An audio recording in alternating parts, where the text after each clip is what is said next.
Qualche giorno fa è stato il compleanno del canale. Il 4 agosto Toys Expression ha compiuto ben 7 anni. Proprio per questa occasione ho deciso di rifare il mio primissimo video. Procedimento uguale, bambola simile, ma 7 anni di esperienza dopo. Ma vi ricordate come è iniziato tutto?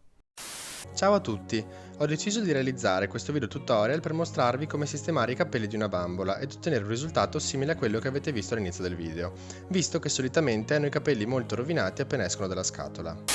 Con queste prime imbarazzanti e imbarazzate parole è iniziata questa avventura con voi. E oggi voglio proprio riportare quel video, quel tutorial di nuovo sul canale con una qualità decisamente diversa.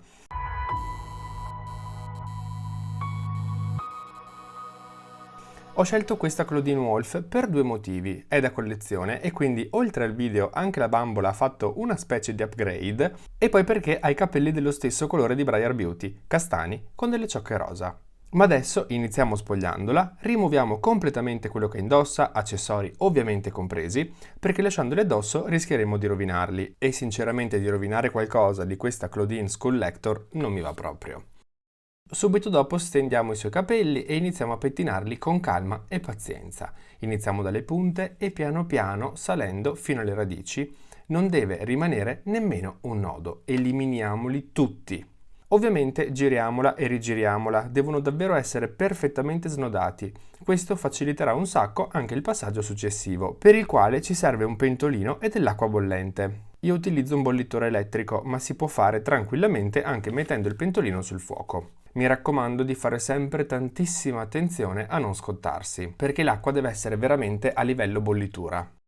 Prendiamo la nostra Claudine perfettamente pettinata e immergiamo i capelli nell'acqua. Io devo fare molta attenzione a non bagnarle le ciglia per non ritrovarmele poi tutte storte. Teniamola in acqua almeno una decina di secondi e poi, tirandola fuori, iniziamo a pettinare. Vi consiglio di tenere un dito sul suo naso per bloccare la testa, per fare in modo che non si muova mentre pettinate, per evitare che si deformi, visto che essendo calda risulta morbidissima. Ripetiamo tutto per almeno 2 o 3 volte, o comunque fino a quando il pettine non scorrerà perfettamente tra i capelli. Rimettiamo Claudine in verticale, che fino adesso è stata sdraiata, e ripettiniamo, questa volta dando la prima impronta di come vogliamo l'acconciatura, quindi aprendo la riga, scegliendo quanti capelli mettere per il ciuffo, eccetera. Una volta fatto questo, se usate uno stand e non tenete la bambola in mezzo alle gambe, consiglio di metterlo al contrario, in modo da non avere nulla in mezzo ai capelli mentre lavoriamo. Poi prendiamo una cannuccia e dividiamola a metà. Una metà la mettiamo da parte e invece l'altra la tagliamo per il lungo. Così creiamo una specie di bigodino con la metà interna e un qualcosa per fissare la ciocca con la metà tagliata. E vi assicuro che è il metodo migliore anche per non lasciare inutili segni tipo di forcine. Ma non ne basta una sola, quindi prepariamone tante altre. Con i capelli ancora bagnati e usando la coda di un pettine, realizziamo la prima sezione di capelli, circa da orecchio a orecchio. Ok, sì, Claudine le orecchie non le ha al posto giusto, ma so che avete capito. Fissiamo la parte di capelli superiore che adesso non ci serve e prendiamo, sempre con la coda del pettine, una piccola ciocca laterale, spostando poi i capelli che non ci servono, e pettiniamola bene. Già, è tutto un pettinare in questo video. Poi prendiamo una cannuccia non tagliata, avvolgiamo la ciocca attorno alla cannuccia facendo attenzione a mantenerla piatta e ben aderente. Non devono esserci attorcigliamenti o sovrapposizioni. Facciamo anche molta attenzione alle punte che devono essere ben arricciate sulla cannuccia per non creare un effetto troppo crespo. Prestiamo attenzione anche alla base, dove sicuramente avremo la cannuccia leggermente staccata dall'attaccatura dei capelli. Quindi facciamo fare un mezzo giro al tutto e poi con la parte di cannuccia tagliata copriamo tutto in modo da fissare i capelli dalla base fino alle punte. Quindi prendiamo un'altra ciocca, spostiamo i capelli che non ci servono, pettiniamo benissimo, arricciamo la ciocca sulla cannuccia non tagliata, facciamo bene attenzione alle punte, facciamo un mezzo giro per arricciare anche la base e fissiamo con la cannuccia tagliata. Questo procedimento è assolutamente reversibile ma duraturo, perché se dovessimo stufarci dei boccoli ci basta reimmergere i capelli nell'acqua bollente per farli tornare lisci.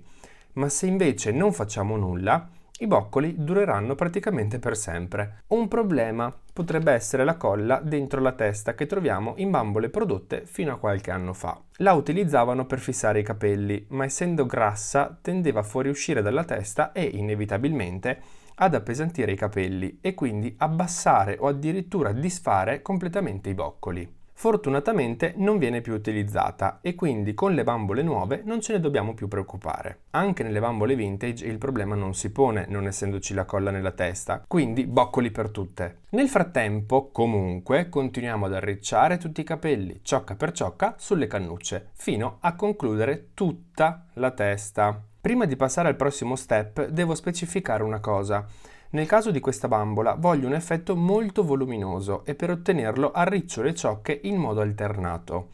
Una in senso orario e la successiva in senso antiorario e poi di nuovo in senso orario e di nuovo in senso antiorario e così fino alla fine, in modo da non avere mai tutti i ricci nella stessa direzione, che tenderebbero ad unirsi e quindi a dare meno volume. Se fate attenzione a tutti questi miei piccoli suggerimenti su punte, base, eccetera, vedrete che il risultato sarà perfetto. Per procedere, ovviamente, andiamo a prendere di volta in volta una sezione di capelli da quelli che restano da lavorare. L'ultima cosa a cui prestare attenzione sono i capelli vicino alla riga, che devono essere arricciati passando la ciocca sopra alla cannuccia e non sotto, in modo da dare volume ed evitare che si appiattisca la base. Una volta che abbiamo creato questa specie di opera d'arte contemporanea, riprendiamo un pentolino, o come nel mio caso, una pentola, e riempiamo di nuovo con acqua bollente. Sto utilizzando una pentola e non il pentolino di prima, perché con tutte le cannucce in testa non riuscirei ad immergere bene tutto. Invece nella pentola si riesce a fare comodamente. Anche in questo caso, se non avete il bollitore, potete ovviamente scaldare l'acqua con i fornelli. Poi immergiamo tutto e lasciamo in acqua per un po' di secondi. Io vi consiglio almeno una trentina di secondi, facendo molta attenzione a bagnare e scaldare bene tutte, ma proprio tutte, le cannucce. Eventualmente ci possiamo anche aiutare con la coda del pettine per spingere bene i capelli sott'acqua. Una volta fatto però tutto, asciugamano sul tavolo, bambola sopra e aspettiamo che si asciughi completamente. Una cosa che io solitamente non faccio perché la trovo facoltativa è fissare il tutto mettendo i capelli in acqua fredda appena estratti dalla pentola con l'acqua calda. Preferisco evitare perché la testa con il calore diventa morbidissima e a volte può succedere che assuma pose strane, anche se non ce ne accorgiamo, che con l'acqua fredda si fisserebbero deformandone anche il viso. Questa è la parte più semplice. Quando è asciutta dobbiamo solo togliere la mezza cannuccia che fissa tutto e poi sfilare delicatamente dal basso quella all'interno del boccolo.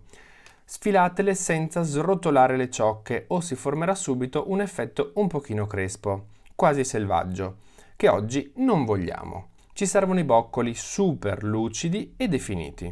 Voglio proprio quell'effetto fusillo che fa tanto dama del Settecento. Se vedete si riesce già a notare quanto sia lucida ogni singola ciocca, tutte lucide e perfettamente definite. Dopo aver rimosso tutto, il risultato sarà tipo questo, un'orrenda cascata di boccoli senza una forma.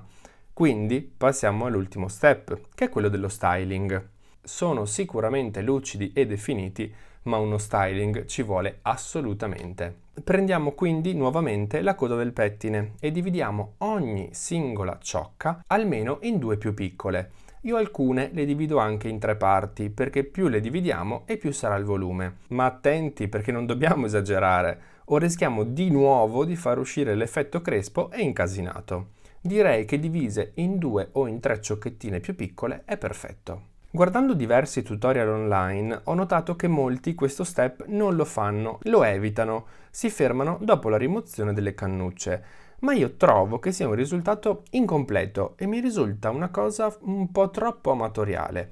Quindi, secondo me, uno styling finale ci vuole sempre, che siano boccoli, onde o qualsiasi altra acconciatura. Se notate, anche nel mio caso le punte sembrano leggermente crespe. Per togliere quell'effetto dovremmo prendere ogni singola ciocca, anche le più piccoline, e pettinarne la punta, facendo però molta attenzione a pettinare solo la fine, solo la punta, senza smuovere l'intero boccolo. Io oggi ho deciso di non farlo in questo video, perché avrei rischiato di rovinare tutto, per prima cosa, e soprattutto perché ci avrei messo delle ore. E comunque, se seguiamo bene tutti i passaggi, come vedete, il problema è quasi impercettibile. Ed eccolo qua il volume che cercavo, i suoi capelli sembrano almeno triplicati, ma non sono ancora completamente soddisfatto. Ed infatti vado a pettinare leggermente solo, e mi raccomando solo, la base, per togliere eventuali aperture che si sono formate mettendo le cannucce. Poi, ovviamente, sistemo anche il ciuffo, aiutandomi, se serve, anche con la coda del pettine.